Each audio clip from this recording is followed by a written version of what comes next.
Inaya nga ako mag-SM Fairview ni Queen Chares. Grand opening kasi ng restaurant na pinagtatrabaho ng mister niya. Syempre marupok tayo, sumama tayo. Bali na sa biyahe nga pala ako niya mapunta Litex para saduin si Queen Chares at yung kapatid niya. Naisipan kasi ni Akla na dun mag-lunch sa may restaurant na pinagtatrabaho ng mister niya. Habang sa biyahe nga ako, napansin ko tong building na ginagawa. Ayon sa malupit nating source, bagong building daw to ng Public Attorney's Office. Iba ka talaga, Commonwealth, paunlad ka na paunlad ng traffic. Simula kasi nung ginagawa yung MRT dito, lalong lumala yung traffic dito sa Commonwealth. At mga ilang minuto nga lang, dumating na rin ako sa bahay nila Chares. At ayan nga ang lola nyo, pormado, kakain na naman sa SM Fairview.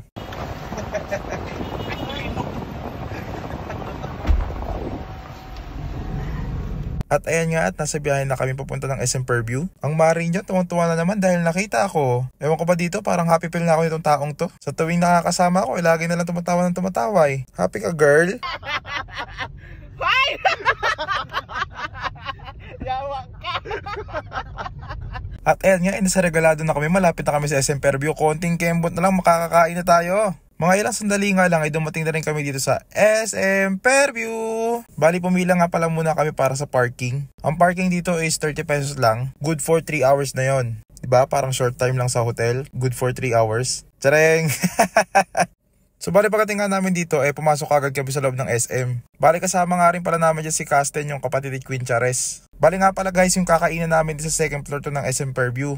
Located siya sa Parkway dito sa likod. Pag akit pa nga lang namin, natatanong na kagad namin yung kakainan namin. Lugar pa lang, nakakagutom na. Bali, ang pangalan nga pala ng restaurant na kakainan namin is Yabu. Japanese restaurant ata ito, kung hindi ako nagkakamali. Bali, pumila nga pala muna kami guys. Gawa ng walang available na table. So habang nag-aantay, bigla na nga lang daw nangati yung mata ni Queen Chares. Pinatakan muna ng gatas ng ina. Charing lang, di ko alam kung ano pinatak dyan, pero pagkakaalam ko sa TikTok lang daw niya yun binili. At mga ilang sandali nga lang nakapasok na rin kami. Gutom na nga kami niyan dahil nabutan na kami ng alas 4 ng hapon. Bali, ito nga pala yung menu ni Yabu. Diba? Social, sana all, social.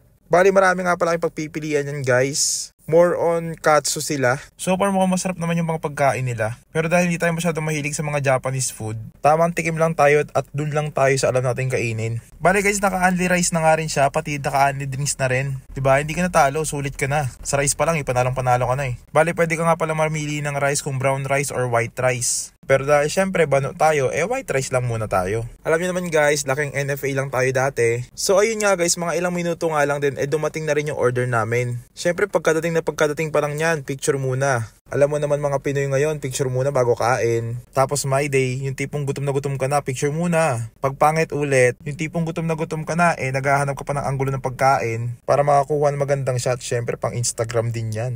After nga namin kumain, naisipan nga namin mag-electric bike. So ayun nga guys, nag-electric bike na naman ng mga bata. Bali guys, ang bayad nga pala dito is 100 for 30 minutes and 150 for 1 hour. Syempre, isang oras kami para sulit.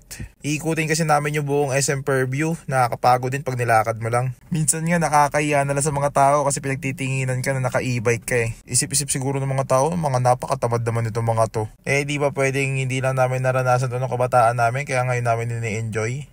Pagkatapos nga namin mag-e-bike, naisipan namin pumunta muna ng department store. Nagustuhan kasi ni Mari yung una namin binili na Mickey Mouse na t-shirt niya. Habang nag-aantay nga sa kanila, nag-ikot-ikot na rin tayo. At nakita natin itong buy one take one na deodorant. Syempre, nabudol tayo ng buy one take one, kaya binili na rin natin. After nga namin sa department store, naisipan na rin namin umuwi dahil maggagabi na. Dahil may kanya-kanya pa kaming agenda sa buhay. Yun lamang, hanggang sa muli!